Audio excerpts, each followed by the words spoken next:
morning from our second full day here in Venice, and we've got a lot left to do. We're going to go check out the fish market this morning and then get a proper tour of St. Mark's. We tried to run by yesterday afternoon, but it was about an hour before closing, and it was pretty busy, so we wanted to take the time to really see what's inside.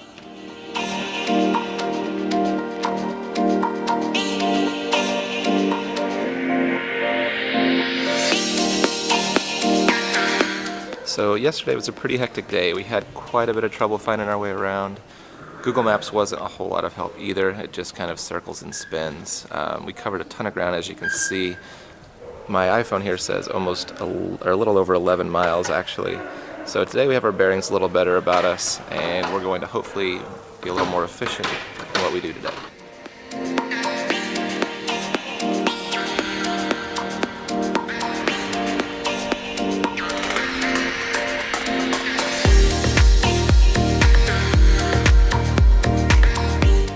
So we think the building we're standing in is the fish market, but obviously there are no fish here, so we don't know if the market is closed today or if we're in the wrong place, but the outside of the building says fish market, so you win some, you lose some, I guess. It was supposed to be open on Tuesday, and it's a Tuesday.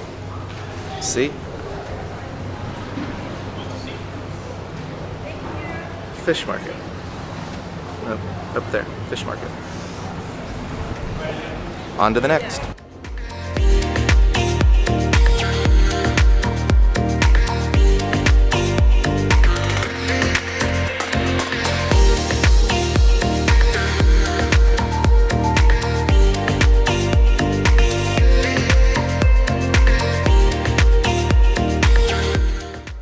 Okay, so we're at the end of the line to get into St. Mark's. We're going to show you the entire line and then show you how to avoid it. Take a look at this.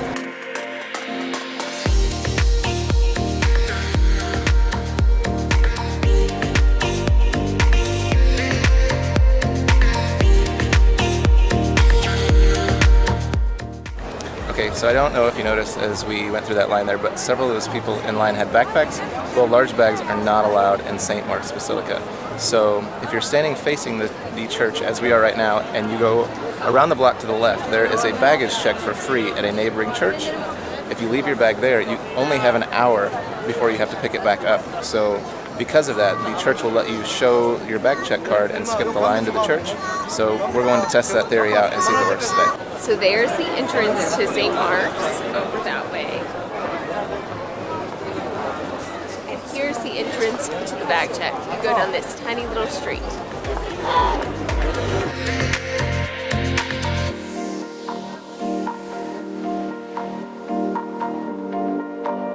Okay, so you remember the line. We have our bag tag pass. There's an opening to the left of the line here. Let's see if they'll let us in with this pass.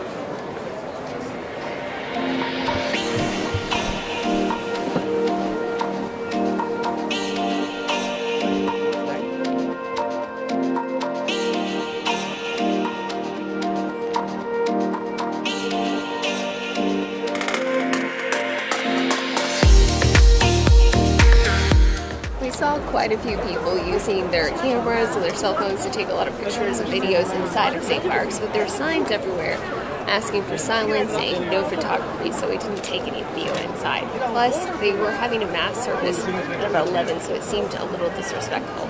So we did have a chance to see what's believed to be the Apostle Mark's remains, which, whether they are or not, was kind of a touching moment and a pretty neat thing to see.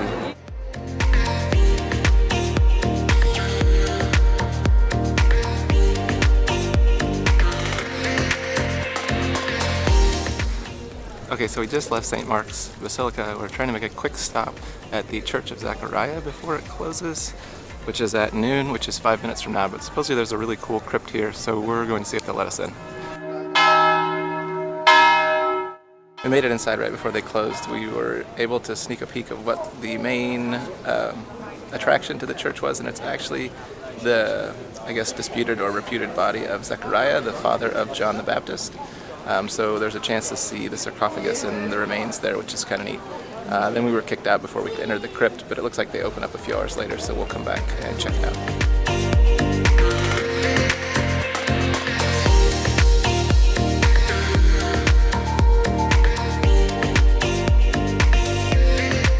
My dad's side of the family is Ashkenazi Jews, so when we travel in Europe, it's always really interesting for me to be able to go and see some of the Jewish ghettos in different cities. Venice has its own version of this, and so you can see the buildings are much taller here because the Jews in Venice weren't allowed to live outside of the ghetto and their population was growing, so they built up.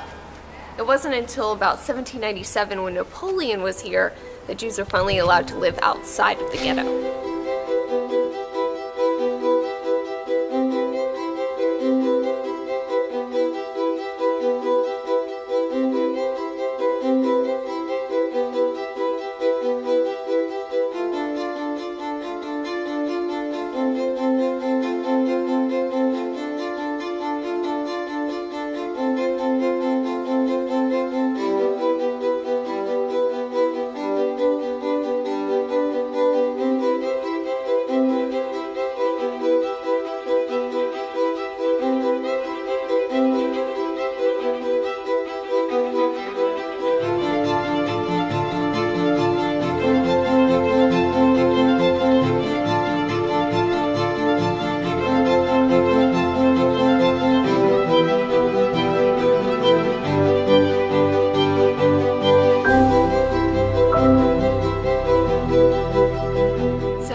The church is most of what you see is about 500 years old.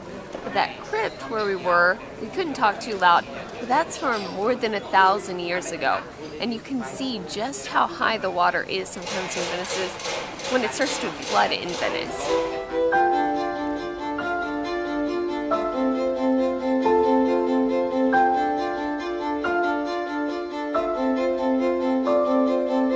So our Airbnb host did not speak much English, but one place that she told us to check out was Acqua Alta, which is a bookstore that's had some flooding over the years. They've done some creative things with the ruined books, including making steps out of the books.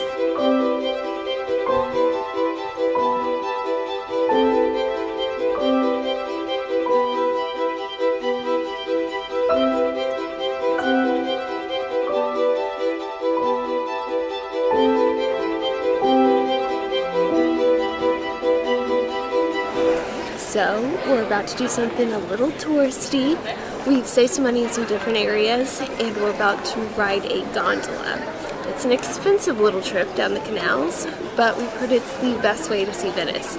So, we're getting ready to see if it lives up to the hype. Here we go. I lose my breath whenever I see you. You stole my heart, what is it that you do? My life was great till you added colors. Like the moon needs the sun, we don't care about the others. You set my world on fire. You're my heart's desire. I just wanna love you, just wanna hold you, just wanna be with you till we grow old. Please tell me you'll stay or take me away. I want you for myself every single day. You set my world on fire. You set my world on fire. I don't know what I'd do without you. You make me smile, what is it that you do? My life was great till you added colors. Like the moon is the snow, we don't care about the others. You set my world on fire. You're my heart's desire. I just wanna love you, just wanna hold you, just wanna be with you till we grow old. Please tell me you'll stay or take me away. I want you for myself every single day. You set my We did the gondola experience, and it was really better than we expected. Our gondolier was amazing. He explained a lot about Venice. He was a 4th generation Venetian and a 4th generation gondolier, so he knew a lot about the industry and pointed out a lot of cool things along the way. And our route gave us some back canals that were quiet through residential areas, but then at the very end, he took us out in the Grand Canal, which was a little bit more interesting, with all the big boats coming by, and then we turned back into the quiet, safe canals on the side streets. Then we asked him for a place to eat dinner, and he recommended a place called Do Ferrar, I think is how you pronounce it. We'll find a link or tell you how to get there in the description. And it was a little pricey, but had great seafood. Better food than we expected to find here in Venice.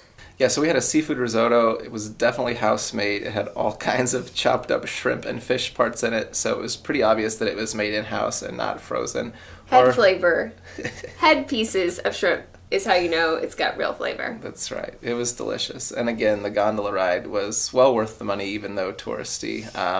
We suggest finding a quieter place. We will link a map to where we decided to get on the gondola. It was a little west of San Marco and out of the tourist area, so the canals were really quiet and calm and secluded, and it made for a really nice experience. But yeah, we'll link those for you down in the description. I think that's probably it for us tonight. We need to get packed up and get ready to head to Florence tomorrow for 3 nights there. Should be exciting. We've got some great things planned. Going to meet some friends. Really looking forward to it. Hope you guys are too. Good night. See ya. I just wanna love you.